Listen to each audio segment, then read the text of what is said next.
Now, the last section is what's called compilations, okay? Now, compilations is the process of pulling it all together in the general ledger. And the number of units are fixed in the case of the compilations. The first one is for your standard entries. What's a standard entry? Standard entries are those that are going to occur every single month. An example would be depreciation or matching FICA. And we're going to multiply that number of standard entries times 20 units for each one. Now, looking at Barry's Gas and Groceries, they had two different types of standard entries. They had depreciation, and they'll have 2 depreciation entries. And they also had the matching FICA because they had employees. So that's 3 standard entries times 20 units apiece. The total then is 60 units for number 17. How many general ledger accounts do they have? Now, I happen to know, because I've counted them, that Barry's Gas and Groceries has 32.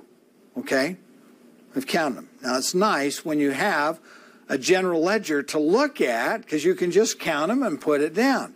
In most cases, you don't have a general ledger to look at, because sometimes you're setting them up with nothing, right? So you've got 50. Just put 50 down in that case. But in this case, we're going to write 32 just because we know what Barry's is. But in most cases, we won't know that, so we're going to use the average of 50. Then we got a trial balance, which is the audit process.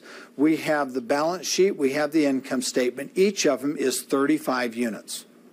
It's just a standard 35 units. Okay?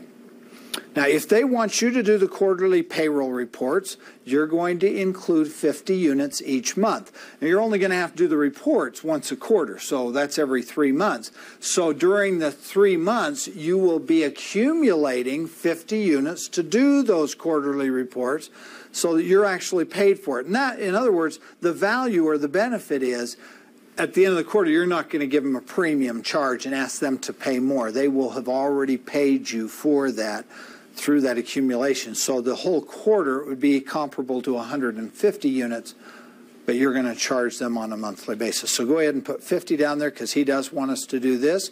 We have to do account reconciliations.